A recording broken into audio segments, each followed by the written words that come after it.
ఈ పెద్ద మనిషి గారు ఫ్లెమింగో పక్షి లాంటి ఈ పెద్ద మనిషి గారు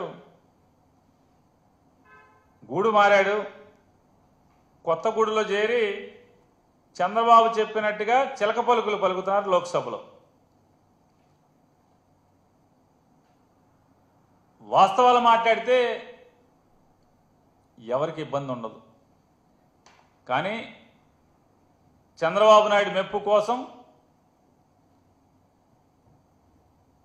ఈ రకమైనటువంటి విషం చిమ్మే కార్యక్రమం జగన్మోహన్ రెడ్డి గారిని ఏదో రకంగా రాజకీయంగా నిందలు వేద్దామని చెప్పని, తద్వారా ప్రజలలో జగన్మోహన్ రెడ్డి గారి యొక్క నాయకత్వాన్ని తగ్గిద్దామనేటువంటి తప్పుడు కుట్రలో భాగమే ఈ లావు శ్రీకృష్ణ గారి చిలక పలుకులు అనేది ఇవాళ మనందరికీ అర్థమవుతున్నాయి. ఆయన ఏ గూడు నుంచి ఏ గూడుకి మారినా ఏదో ఒకటి ఇవాళ ఒక 21 మంది లోక్సభ సభ్యులకి నాయకత్వం వహించేటువంటి లావు శ్రీకృష్ణ గారు తనకున్నటువంటి అధికారాన్ని లేదా భగవంతుడు పల్నాడు ప్రజలు ఇచ్చినటువంటి ఆ గొప్ప అవకాశాన్ని ఆంధ్రప్రదేశ్ రాష్ట్రంలో విశాఖ ఉక్కు ఫ్యాక్టరీని బతికించేదానికి మైక్ను వాడడం, తనకున్న అవకాశాన్ని వాడడం, లేదా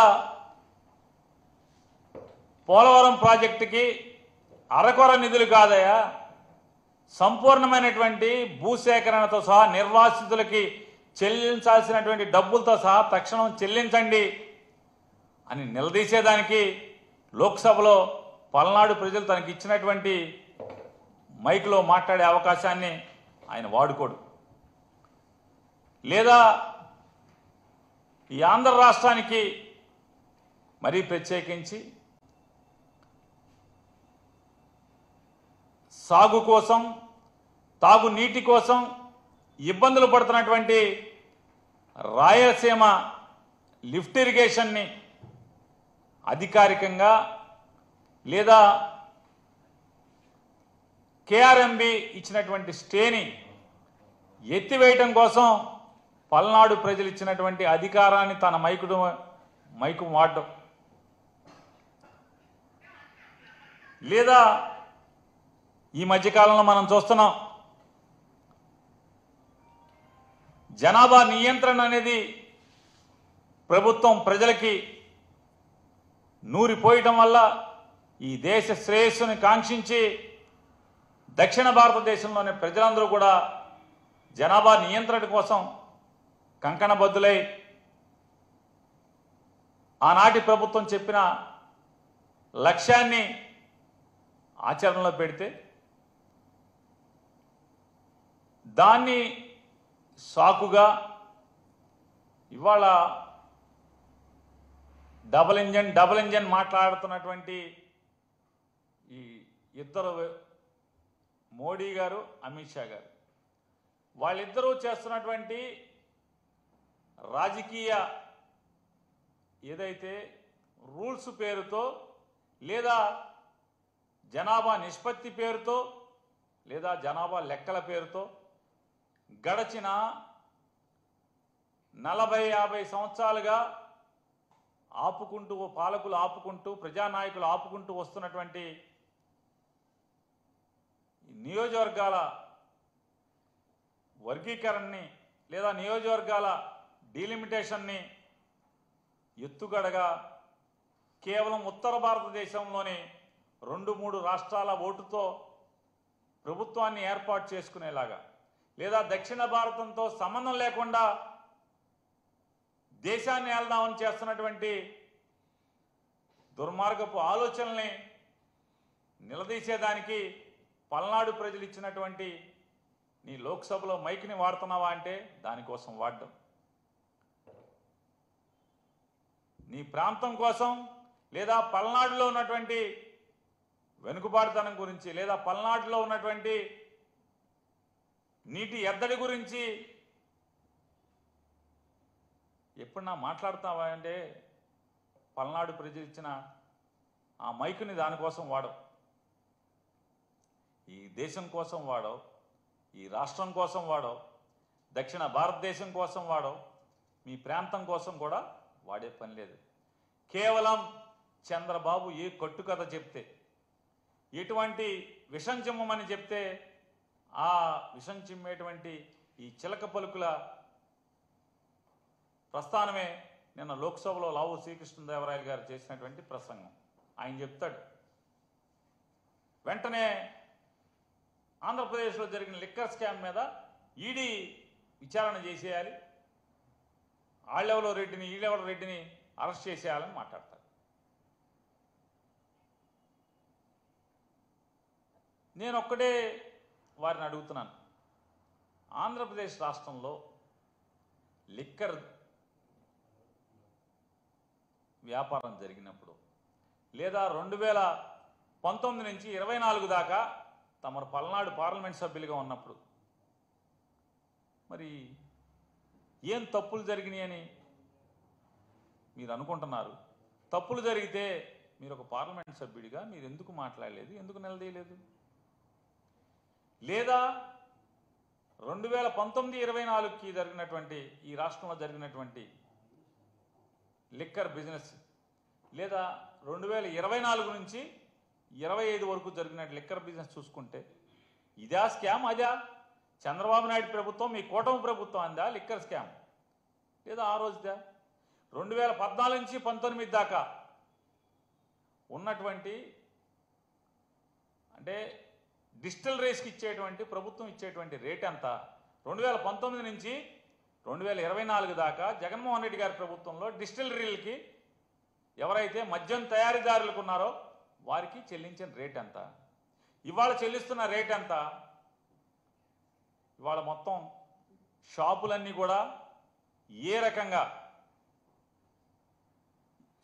లిక్కర్ షాపులన్నీ కూడా ఏ రకంగా అడ్డగోలుగా తెలుగుదేశం నాయకులందరూ కూడా ఏ రకంగా చెరబట్టారు. నాడు ద్రౌపదిని ఏ రకంగా మయసభలో లేదా ఆ రోజు ఉన్నటువంటి సభలో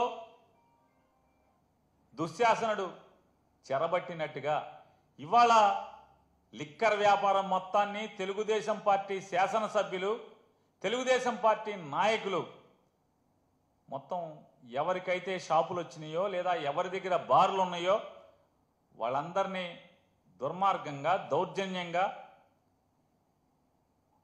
లేదా కిరాతకంగా పోలీసుల్ని ప్రయోగించి షాపులు లోపరుచుకోవటం, లేదా రూపాయి పెట్టుబడి లేకుండా నాకు ₹10 వాటా ఇవ్వాలి, పావలా వాటా ఇవ్వాలని చెప్పని పేక మీద కత్తి పెట్టడం, లేదా మీ ఇష్టారాజ్యంగా ఎంఆర్పి కంటే కూడా అత్యధికంగా మీరు అమ్ముకోండి, నాకు మాత్రం నెలకింతని లంచం ఇవ్వండి అని చెప్పని లంచాలు దండుకుంటున్నటువంటి కింద నియోజకవర్గ స్థాయి తెలుగుదేశం పార్టీ శాసనసభ్యుల దగ్గర నుంచి ఈ రాష్ట్ర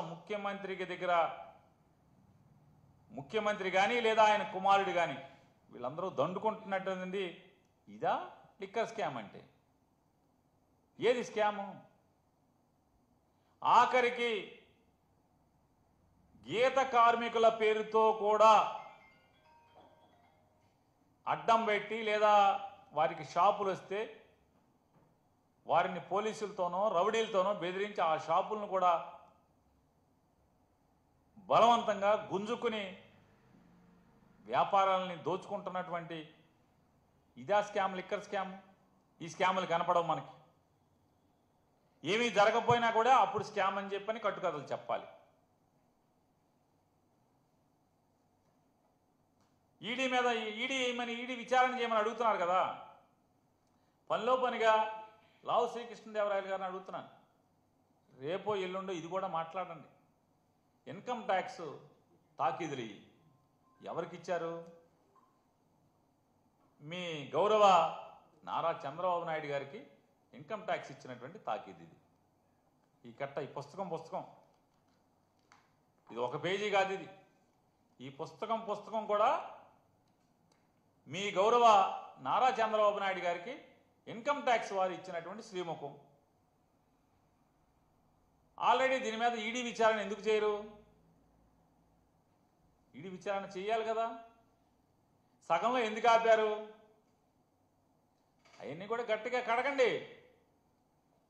చంద్రబాబు నాయుడు గారికి ఇచ్చినటువంటి ఇన్కమ్ ట్యాక్స్ నోటీసు సగంలో ఎందుకు పక్కన పాడేశారు, చెత్తపొట్టలో పారేశారు? దీని మీద ఎలాగే ఈడీ చంద్రబాబు నాయుడు గారి పిఏ శ్రీనివాస్ దాకా ఈ డబ్బులు వచ్చినాయి. శ్రీనివాస్ నుంచి ఎవరైతే రాజధాని అమరావతి పేరుతో 4-5 పెద్ద కంపెనీలకి మీరు కాంట్రాక్ట్లు ఇచ్చారో 2014 నుంచి 19 దాకా, ఆ కాంట్రాక్ట్ కంపెనీల యొక్క అనామతు అకౌంట్లలో, చిత్తు అకౌంట్లలో మీకు 2000 కోట్ల రూపాయలు నగదు పంపించామని వాళ్ళు రాసుకుంటే అవి ఎవరెవరి ద్వారా మీకు చేరినాయి అంటే మరి చంద్రబాబు నాయుడు గారికి ఇంత చేరింది పాపం సొమ్ము అని చెప్పి ఈడీ వాళ్ళు ఆపేసినటువంటి దాన్ని గట్టిగా నిలదీయండి, అడగండి. చట్టం ఎవరికైనా చట్టమే, చుట్టం కాదు ఎవరికి అని చెప్పి మీరు పార్లమెంట్లో మీ గొంతెత్తి మాట్లాడండి. ధర్మాన్ని 4 పాదాల నడిపించేలాగా చేయండి. మీరు మంచి మంచి నీతి మాటలు చెప్తున్నారు కదా, సూక్తి ముక్తావాలి. అలాగే చంద్రబాబు నాయుడు గారి పిఏ శ్రీనివాస్ స్కిల్ స్కామ్ మొదలవంగానే అమెరికా పారిపోతాడు. అమెరికా టికెట్లు ఎవరు కొంటారో మీకు తెలుసు, ఎవరు కొని పంపించారో. ఏమైపోయాడు? జగన్మోహన్ రెడ్డి గారు ఉన్నటువంటి కాలంలో చంద్రబాబు నాయుడు పిఏ ఒక 20 ఏళ్ళు 25 ఏళ్ళుగా పనిచేస్తున్నటువంటి పిఏ శ్రీనివాస్ గారు ఏమైపోయాడు? మళ్ళీ ఎప్పుడు వచ్చాడు? ఎందుకు వచ్చాడు? ఇవాళ ఏం చేస్తున్నాడు?